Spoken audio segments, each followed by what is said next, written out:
Thank you very much. Thank you. Hi, everyone. So, about 2 months ago, I met with Owen discussing about the upcoming conference. So last time I was here 2 years ago discussing our early product, initial traction, kind of early stories from the trenches.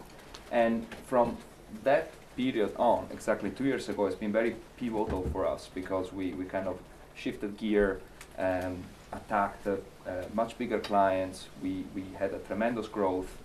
And so I thought it was the right moment to come back and kind of tell you a bit the learnings that we did in this process.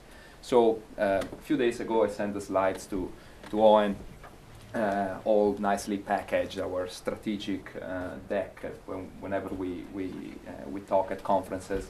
And Owen comes back and says, "Oh, the slides look good," which is code for "you're off topic. I want you to talk more about the learnings. I want you to talk more about the innovation process that you guys went through." So I have some fantastic slides, but I will also try to add a little bit of color around kind of the tough decisions that we had to take along the way in this past 2 years, and especially kind of the innovation process that we had to unlearn from textbooks and learn instead from interacting with our clients. So something interesting that is happening and we're all witnessing is that the way we communicate is changing profoundly. And I'm going to give a little bit of more detail that in a moment.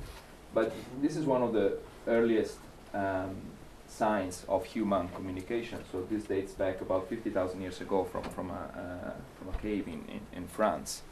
And since this era on, we went through this tremendous growth, exponential growth in the expressiveness, in the complexity on the way we communicate, down to very sophisticated scripts in which we sign contracts and which we regulate very important components of our daily lives, up to today where things are becoming very, very visual again in the way we communicate, especially digitally with our peers, in terms of new platforms like Instagram, Snapchat, emojis. Everything is going back to visual because it's a very efficient way to pack a lot of information into a very in a very quick way, as opposed to write a poem about what I'm doing today on the lake in Kong.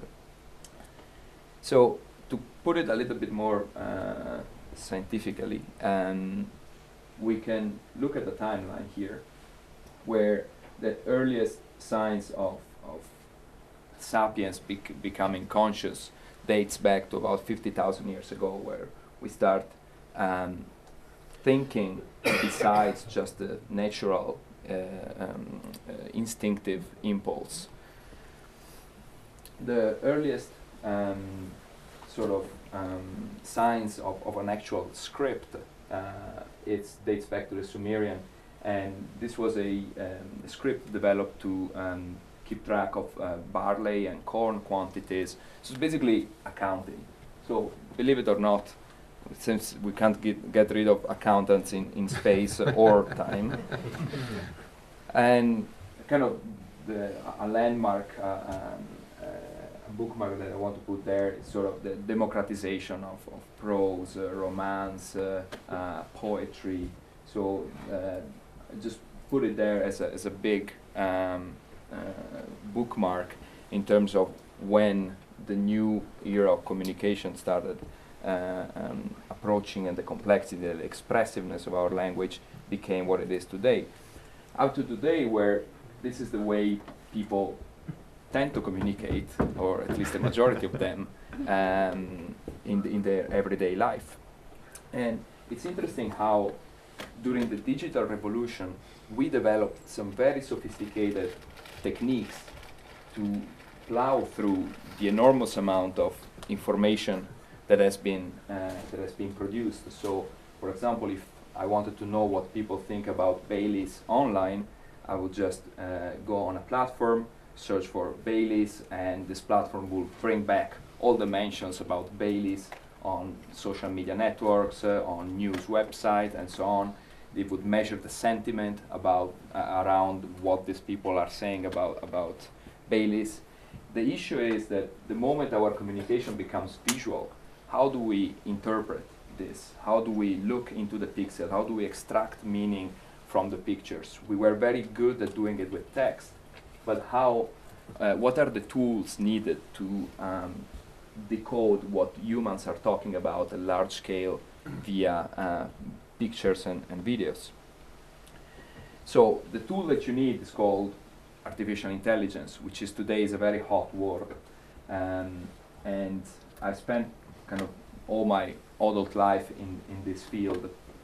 And one of the, back in my research days in Google, so that's what we used to do. We used to feed videos extracted from YouTube to a computer that would eventually learn how things look like. So the system would learn to recognize how a boat looks like, how a bird looks like, pretty much like a child watching a TV all day and kind of learning to assign a name to a specific object. Now, going back to the learnings that we went through in this period, with a video like this, if you went to a venture capitalist today, you would have a pretty good chance of raising a significant amount of money to develop this kind of research into a company. And that speaks a lot about how hyped and inflated, if you want, this sector is today. So the idea of replicating the human capabilities, the brain, the cognitive capabilities in a software is attracting a lot of attention from venture capitalists and the tech world in general. But in fact, then when you build something and you go to the market and you expose it to customers, so you expose it to people who are paying your bills, who are paying the invoice, and are expected to extract value from it, it's a whole different story. So let's move from my research days down to some more recent things. So artificial intelligence is a bit of a different kind of technology compared to, I don't know, GSM networks or compared to plasma screens. So Gartner is a research agency. Tonight we were hard enough on research agencies, but let's say they try to they present a model. They have a framework in which they sort of discuss emerging technologies, and it's called. There are some very specific phases in this cycle. So when a new technology enters the market, we have a peak of inflated expectations followed by some early disappointments, but then eventually the productivity will kick in and people will actually extract value from whatever new technology you presented. Now, in the case of artificial intelligence, it has been more of a roller coaster, really. And since the end of Second World War, the idea of replicating the human functioning, the brain functioning in a software has captivated people, and a lot of money was poured into the research and into starting company built around this idea. But there has been a number of crashes along the way. And the interesting thing is that today we are way up here in terms of the money which is being invested in the promise for artificial intelligence. So it can go both ways, right? But it's at exactly that point that I decided to, with my co-founder Luca, to start a company exactly in artificial intelligence. And the basic observation, to go back to our initial discussion, is in 2012 we noticed how people started communicating in a very different way. It wasn't anymore about tweeting opinions or writing Facebook posts. It was all centered around visual, sharing pictures, sharing videos. That's me at lunch, that's me walking my dog. So we really noticed this trend of the amount of pictures being shared online just growing dramatically. And that's the point where we said, okay, we need to do something here, because clearly there are no tools out there that are able to understand at scale on a massive amount of data what all these pictures and all these videos mean to the consumers and to the brands. So that's when we started LogoGrab with the mission of extracting meaning from this gigantic amount of data which is out there. And during the past 2 years, from the previous Cong, from two Kongs ago, from two congregations ago, we really made some significant progress in terms of the companies that we managed to attract and the industries that we're working with. And it has been a very bumpy road because, as I was saying before, anybody with a nice demo, with a nice demonstration of a product, of an artificial intelligence solution that work on a few cases, can go out there and get a meeting with the CEO, with the CTO of big companies and raise some money. But then when this technology needs to be applied on an everyday business life and need to actually return tangible value to the company, that's a whole different story. And so back to the no-nonsense brands, basically we learned the hard way that companies eventually need no-nonsense artificial intelligence. So we kind of stripped down all the parts that were not delivering value, and we really focused on what did. So it has been a kind of a Weight Watchers type of thing, where we build solutions for a number of things, but eventually we kept only those that really brought value. And this focusing allowed us to grow dramatically in a number of industries and with clients, with very high-profile clients. And today, for the sake of the title of the presentation, we're going to focus a bit more on the social media monitoring, which is how do I interpret all this data that people are producing online in the form of pictures and videos? How do I extract insights from this data which are relevant to brands and represent what the consumer think at scale?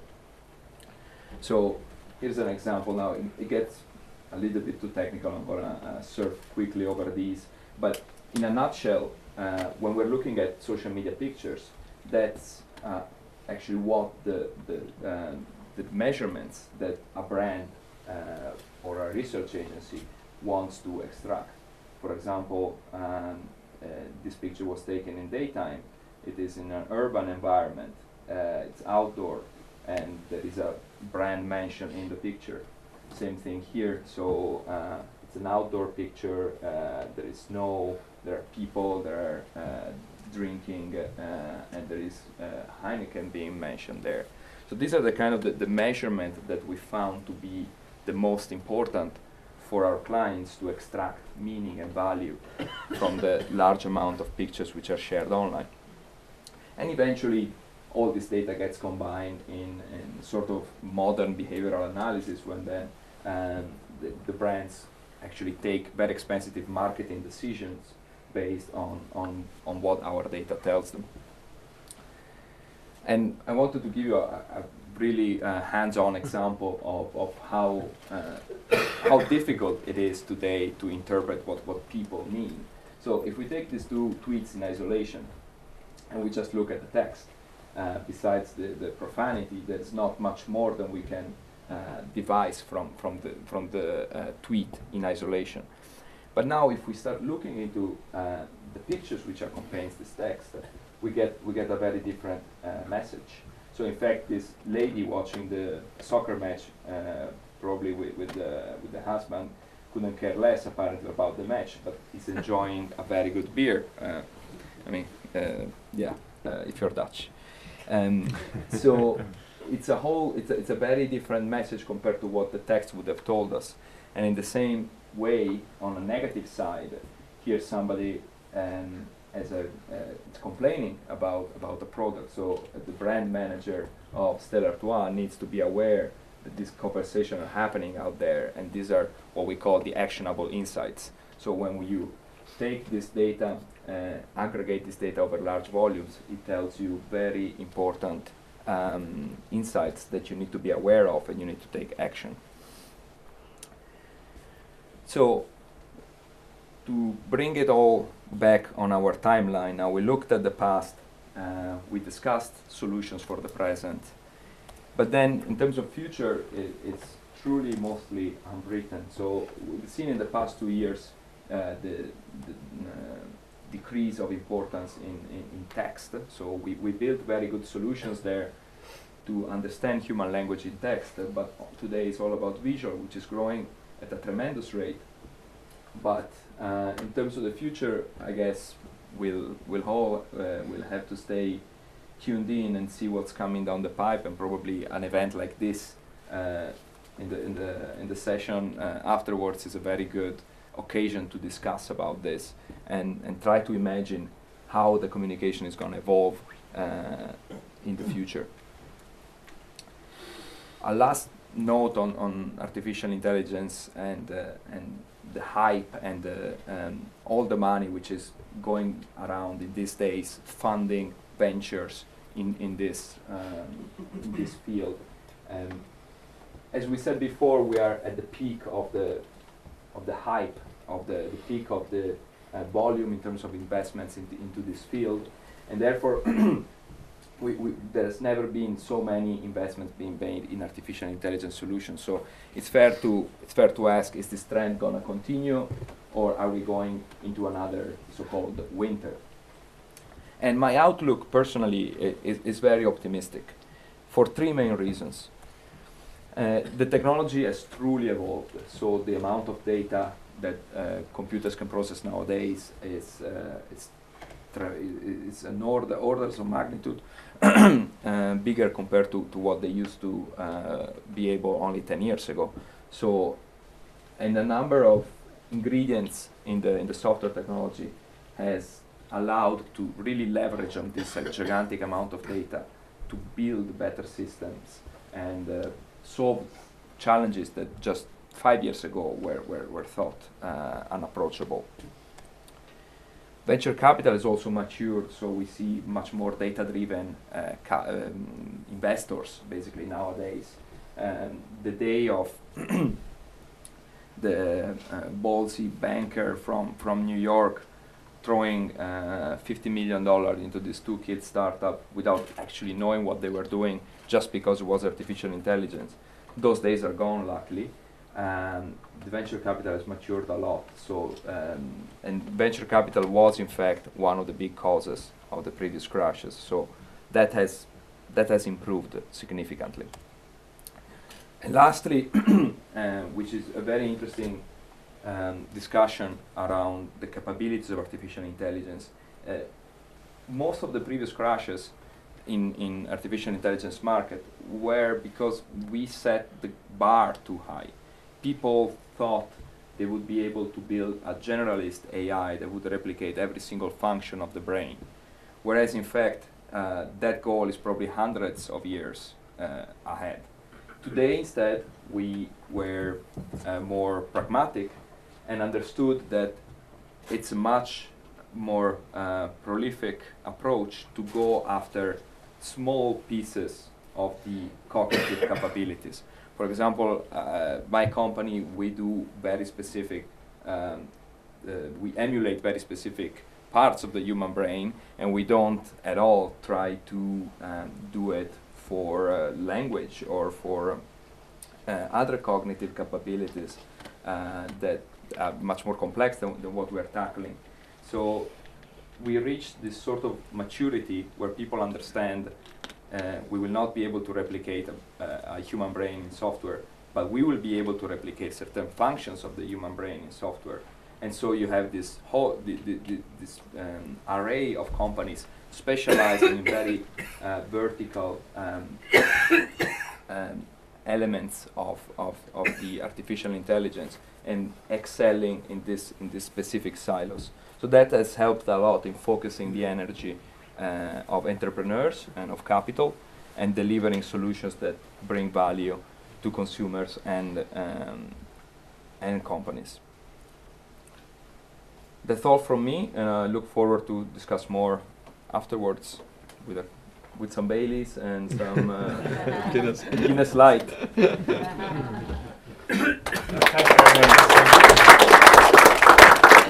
Perfect.